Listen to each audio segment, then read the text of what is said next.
पिछले हफ्ते भारत के कैबिनेट कमिटी ऑन सिक्योरिटी ने 2 बड़े डील्स को मंजूरी दी। 10,000 करोड़ के डील्स हैं ये, जो Pinaka multi barrel rocket launcher system को और शक्तिशाली बनाएगा। 6,050 करोड़ का डील मिला नागपुर बेस्ड सोलार ग्रुप को, जो एक प्राइवेट कंपनी है। 4,000 करोड़ दिए जाएंगे म्यूनिशंस इंडिया लिमिटेड को, जो एक डिफेंस पब्लिक सेक्टर यूनिट है। इसके साथ ही आप सब ने 26 जनवरी के परेड में देखा होगा कि अपना स्वदेशी short range surface to surface ballistic missile Pralay को इस बार 26 जनवरी के परेड में डेब्यू किया गया। तो ऑब्वियसली भारत बहुत कुछ कर रहा है, बहुत आगे बढ़ रहा है मिसाइल और रॉकेट लॉन्चर सिस्टम्स पे। आज डिफेंस मंत्रा में हम नितिन गोखले से इसी बारे में बात करेंगे।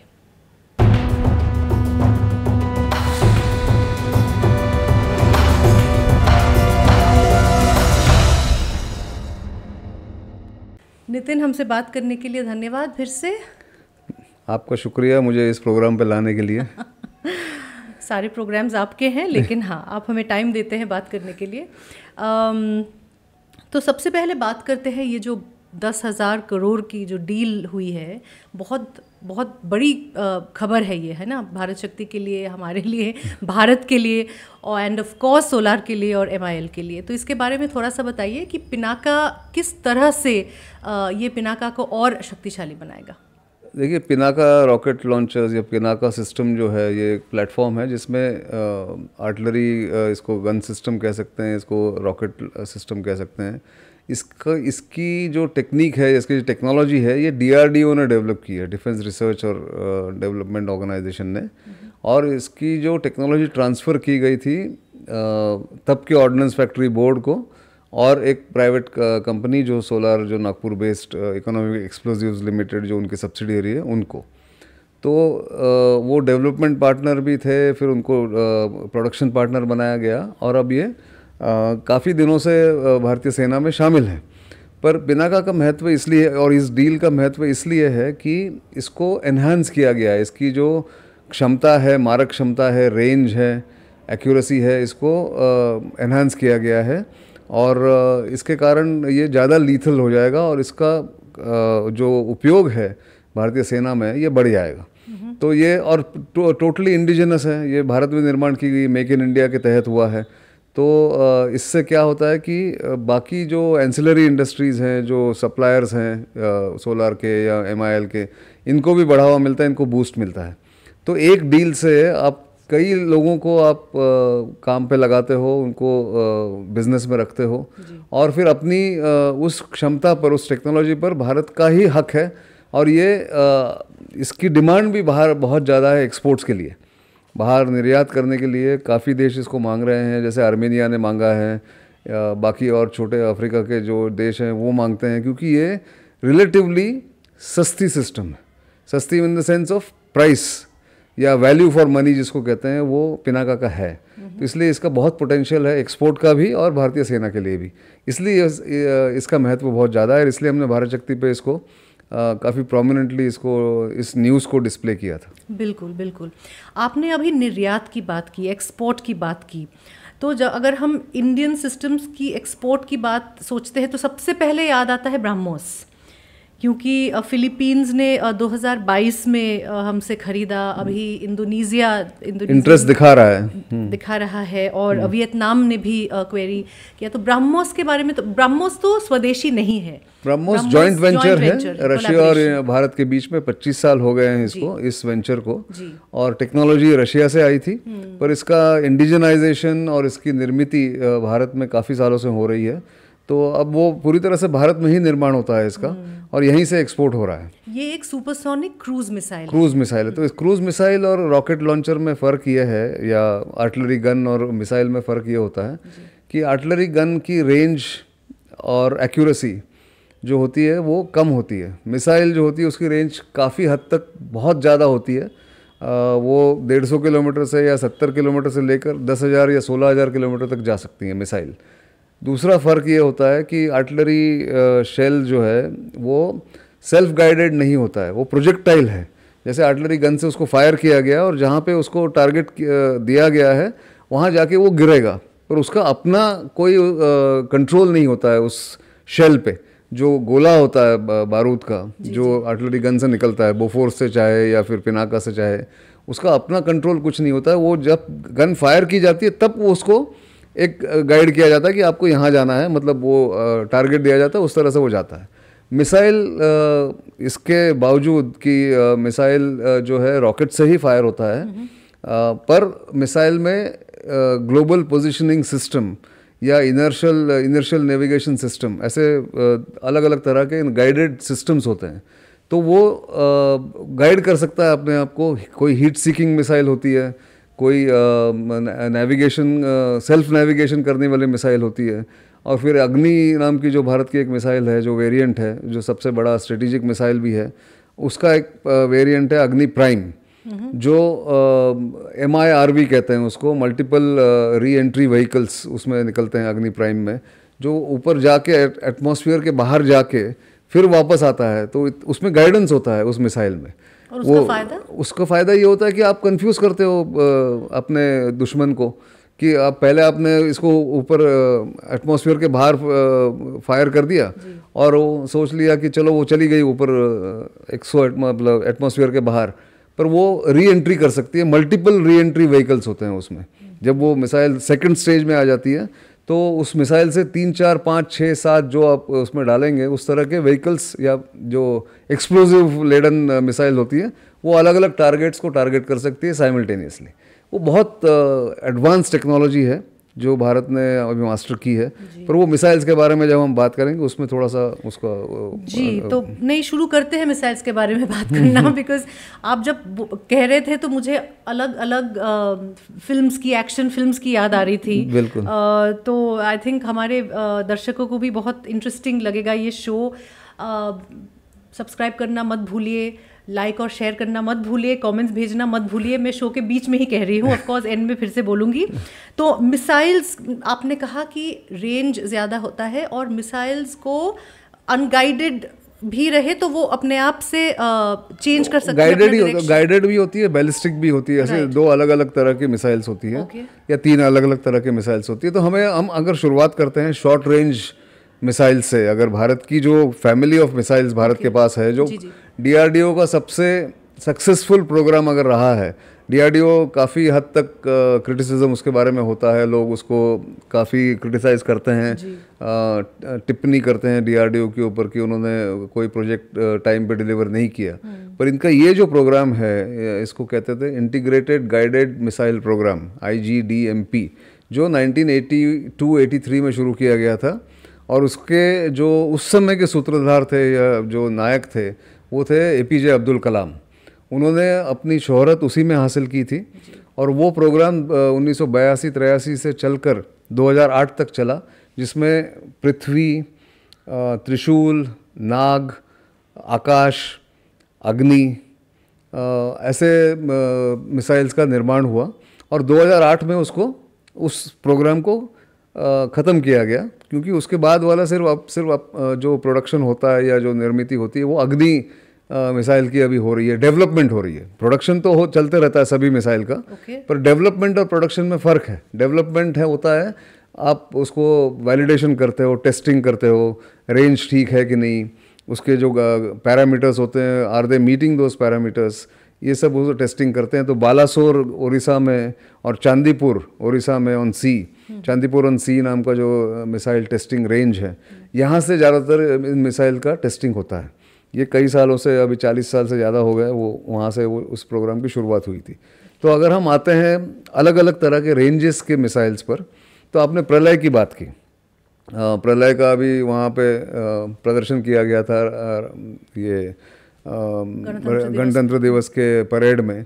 तो प्रलय क्यों दिखाया गया था? प्रलय जो है ये 150 से 500 किलोमीटर रेंज की ये मिसाइल है, और इस मिसाइल को DRDO ने डेवलप किया है as a counter to Pakistan के जो कुछ नए मिसाइल्स चाइना ने दिए हुए मिसाइल्स पाकिस्तान ने अपने सेना में शामिल किए हैं, उसको काउंटर करने के लिए प्रलय का यहाँ निर्माण किया गया। इसलिए सर्फेस टू सर्फेस हाँ, पर ये क्वासी बैलिस्टिक है, वो दोनों तरह का काम कर सकती है, डायरेक्ट भी वो कर सकते हैं और दूसरी जो है वो उसका स्पीड भी ज़्यादा हो सकता है डिपेंडिंग ऑन, जैसे इंटरसेप्शन एफर्ट जो होता है वो अगर दुश्मन उसको इंटरसेप्ट करना चाहेगा तो वो अपने आप मैनूवर करके उसको चकमा देने की कोशिश कर सकती है। इसलिए प्रलय का महत्व है, शॉर्ट रेंज है।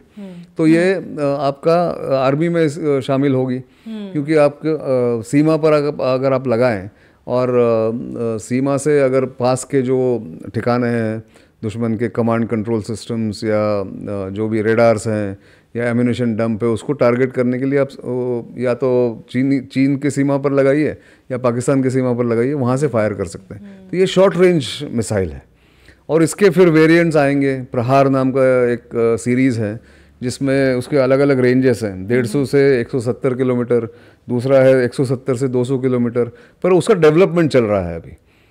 इसलिए अभी उसके बारे में ज़्यादा कहना मुश्किल है कि किस तरह का मिसाइल वो डेवलप होगा।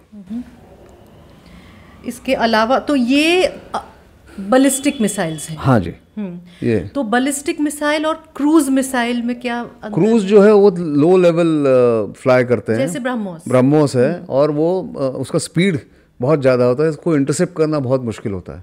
उसकी एक्यूरेसी भी बहुत तगड़ी होती है। उसको कहते हैं error probability, circular error of probability, CEP कहते हैं उसको। तो अगर आप उसको एक रेडियस दे दें कि आपको आधे किलोमीटर के रेडियस में उसको मार करना है उस मिसाइल का, तो वो वहाँ जाके मार कर सकती है। और इसका रेंज जो है ब्रह्मोस का वो 270 किलोमीटर था पहले, पर अब इसकी रेंज काफ़ी बढ़ा दी गई है क्योंकि पहले एक रिस्ट्रिक्शन था भारत के ऊपर। भारत MTCR जो कहते हैं इसका सदस्य नहीं था, मिसाइल टेक्नोलॉजी कंट्रोल रिजीम। ये कुछ गिने चुने देशों को इसकी परमिशन है कि आपके मिसाइल की रेंज आप 700-800 किलोमीटर भी कर सकते हैं, क्रूज मिसाइल की। इसलिए वो MTCR ज्वाइन करने के बाद भारत अभी ब्रह्मोस मिसाइल को 800 किलोमीटर तक रेंज, और ब्रह्मोस क्या है, ये एयर टू एयर मिसाइल भी अभी शामिल किया गया है, उसकी टेस्टिंग की गई है, और ये सरफेस टू सरफेस भी मार कर सकता है। ये क्रूज मिसाइल है। बैलिस्टिक मिसाइल का होता क्या है कि बैलिस्टिक मिसाइल जैसे पृथ्वी है, फिर ये प्रलय जैसे मैंने आपको कहा, और पृथ्वी जो है ये शॉर्ट रेंज बैलिस्टिक मिसाइल है। इसका जो रेंज है, इसके पेलोड जो हैं अलग अलग हैं, 150 से 700 किलोमीटर, पर ये सरफेस टू सरफेस है पृथ्वी, जैसे प्रलय है, पर प्रलय उससे भी शॉर्ट रेंज है। अच्छा, ओके। तो टैक्टिकल मिसाइल है प्रलय, उसके बाद उसके ऊपर की रेंज का पृथ्वी है, उसके ऊपर के रेंज का आपको आकाश मिलेगा जो सरफेस टू एयर मिसाइल है, जो ज़्यादातर एयरफोर्स यूज़ करती है अपने एयरपोर्ट्स को गार्ड करने के लिए, इंस्टॉलेशंस को गार्ड करने के लिए।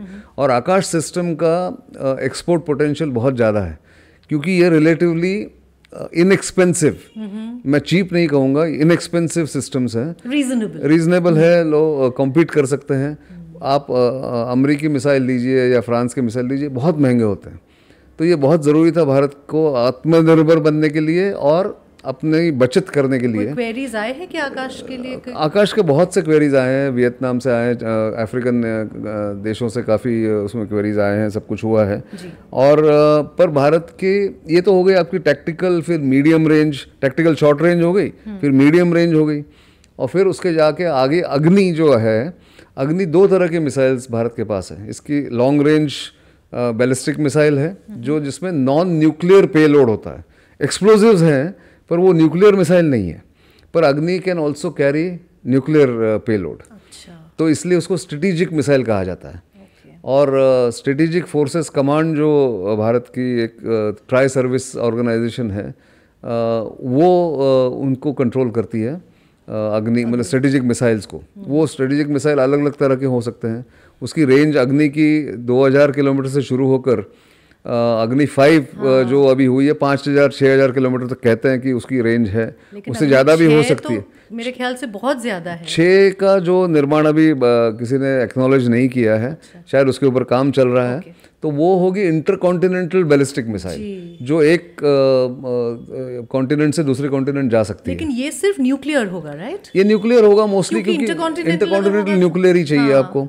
तो बहुत से गिने चुने देश ही इसका निर्माण कर सकते हैं, इंटरकॉन्टिनेंटल बैलिस्टिक मिसाइल का, जिसमें भारत शामिल है। ये 5 देश हमें पता है कौन कौन है, तो रशिया है, चाइना है, US है, फ्रांस है, और फिर अभी भारत ने इसको भारत ने निर्माण किया है इसका।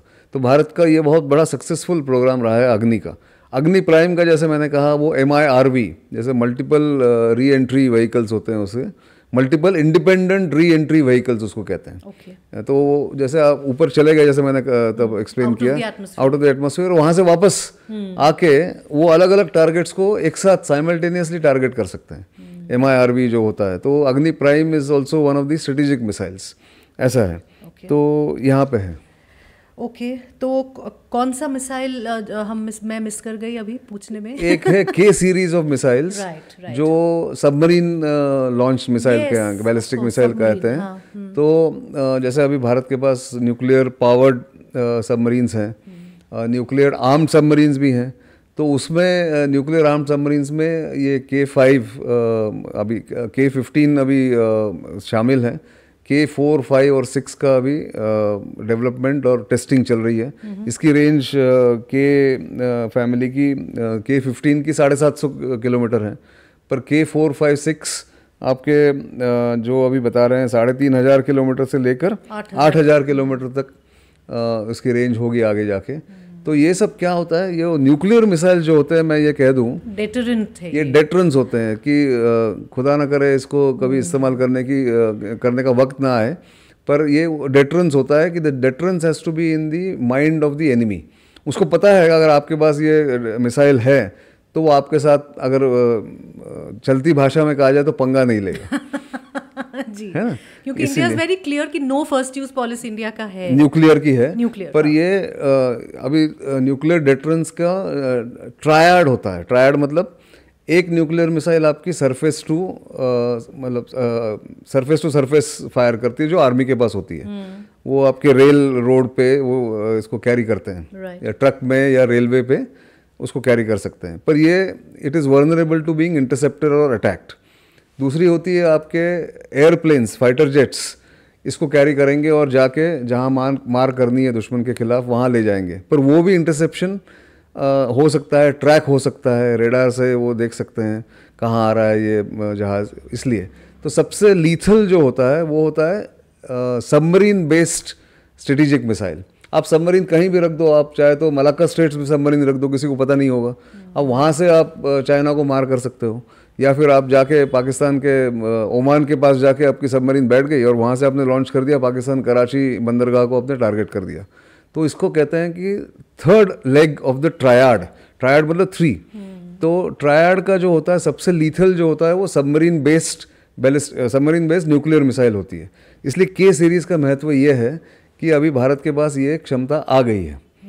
संख्या कम हो भले ही, पर ये सब क्षमता आ गई है। तो दुश्मन को ये पता है कि अगर आज अरिहंत जो हमारा SSBN जो हमने डेवलप किया है, जो ballistic nuclear powered nuclear armed missile ये सबमरीन है, उसके बाद अरिघात भी अभी नेवी में शामिल हो गया है।